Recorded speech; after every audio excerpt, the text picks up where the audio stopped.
Hello, I'm Guy Triano, proud CEO of the Southeastern Pennsylvania region of your American Red Cross. I am continuously inspired by the teamwork that occurs with our paid and volunteer workforce. Every day, our lines of service collaborate, communicate, and work collectively to support the communities that we serve. When you think about it, every single event that occurs both within our region and around the country impacts our workforce within multiple layers.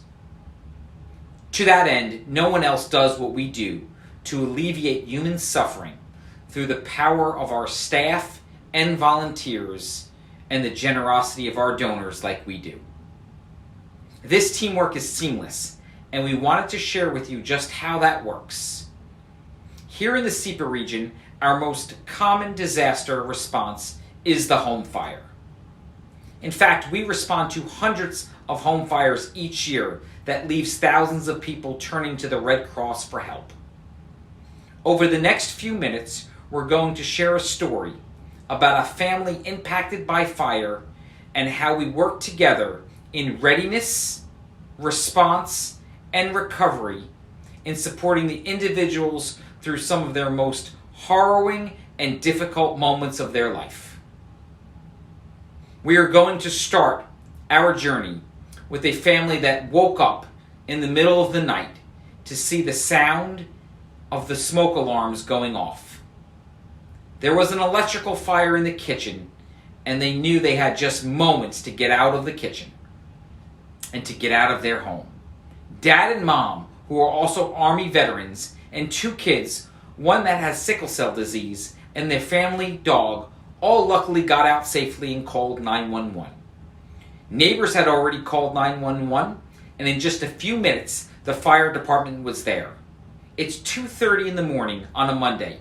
The fire captain arrives, talks with family, and calls the Red Cross. This is where the journey starts. Disaster Cycle Services responds to all kinds of disasters, big and small. The most common disaster is the home fire. When we get the call, our disaster action team immediately activates.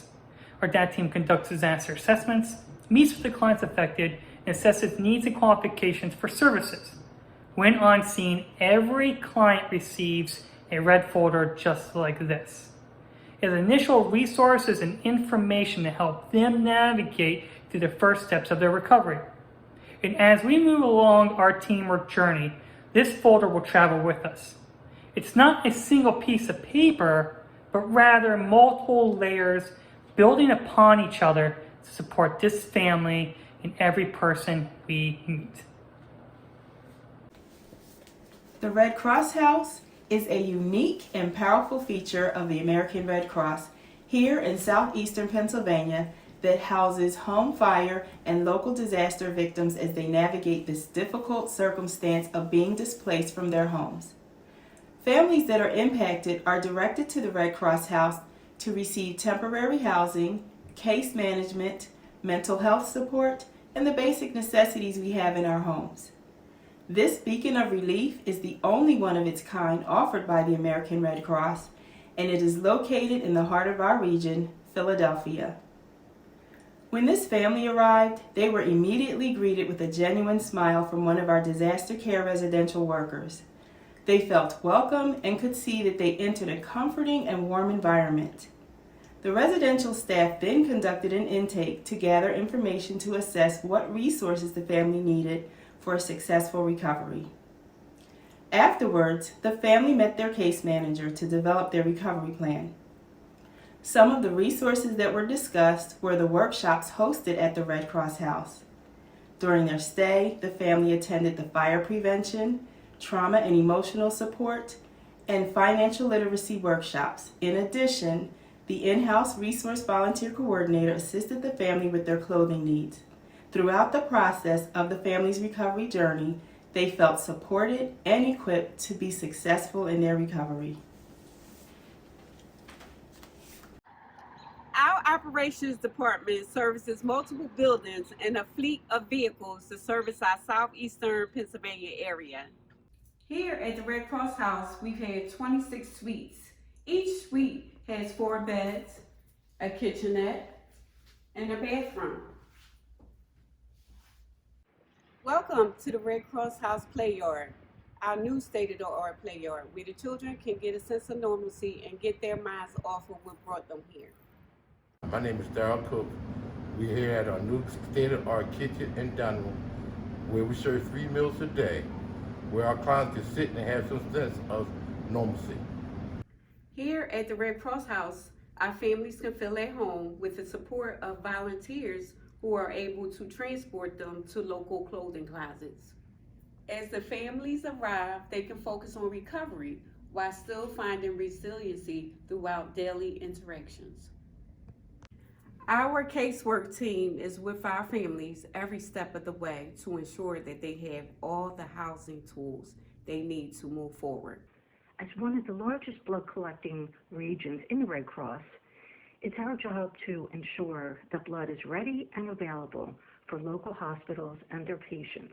Emergencies don't stop. As the family stayed at the Red Cross House, their eldest son was stricken by his sickle cell disease and needed to be admitted to CHOP for a blood transfusion. As we strive to maintain a stable and diverse blood supply, it is transfusions such as platelets used for cancer patient treatment and our sickle cell fighter units of specially matched red cells that are most critical. Our job in blood services is to find schools, businesses, and community groups to host blood drives, recruit generous blood donors, and after testing and processing, deliver the blood to local hospitals every day. This blood donation that the young man received was there, and his family could continue their journey of recovery. Within our region, we have over 70,000 veterans, and while we do not house an active military base, we support our active and veteran military members and their families through many different programs. As this family is getting settled into the Red Cross House and coming to terms with their home being destroyed, the mom calls our Hero Care Network, a 24/7, 365 lifeline to receive support. She can be linked to financial or housing assistance, support getting her connected to the local VA. We then have the ability to connect her with more resources to ensure she has the network she needs to support herself and her family emotionally throughout this journey. Her husband, who emigrated to this country, was also able to establish communications with his family overseas through our Restoring Family Links program and international services. These resources and connection points will serve to support this family, not only today, but as they work on building resiliency. Through the generosity of our individual, foundation, and corporate donors, the financial development team secures funding that provides this family with the resources they need to recover. We talk with individuals whose donations provide assistance to the family, the foundations whose grants pay for the Red Cross operations, which includes building a playground for the children to enjoy, and work with corporations to provide volunteers who install smoke alarms, host blood drives, and provide the money necessary to help the family recover. It is because of these donations that we have the financial support to help get this family back on their feet and on the road to recovery. The role of the Volunteer Services Department is to enable all teams within the American Red Cross to attract, engage, and retain talented volunteers, which make up over 90% of the Red Cross workforce. The impact of our department has been present throughout this family's journey as they've been supported by our volunteers all along. Whether it was the disaster team that helped them that Monday morning, the volunteer that walked them through how the Red Cross House works, the blood donor ambassadors that welcomed the donors at a blood drive that brought in the units of blood that the son in the story needed, or the many additional volunteers who've helped us to carry out the Red Cross mission, the impact of our volunteer workforce is ever present. Our job in communications is to support all lines of service to tell our Red Cross story and educate and inform the community as it relates to preparedness, response, and recovery. Through our media platforms, this family was able to sign up for a smoke alarm installation and receive education on how to make a home fire safety plan and an escape plan. Now, the working smoke alarms in their home helped them escape quickly. As we raise awareness in the community about the needs for the Red Cross through storytelling, we inspire donations of time, money, and blood. Working together with all other lines of service, we help recruit the volunteers that respond to disasters, raise money to fund that response and the services of the Red Cross House, and recruit volunteer blood donors that help save lives. To our workforce, be proud of your efforts. Together we accomplish so much every day, and we trust that you see how critical each of you are in the process. This folder has been on a journey. When we first met our family, they were in those initial moments of a life-changing event. Our folder was just starting to gain resources. Collectively, we work together across lines of service to ensure that every family has the resources they need to continue their path to recovery. And as they get ready for their next steps, it's the work and support we provided together that can be a toolkit for success. Let us appreciate how integral our roles are to each other. We're committed to ensuring the resiliency of our communities. We work collectively to provide help and hope. We are one Red Cross.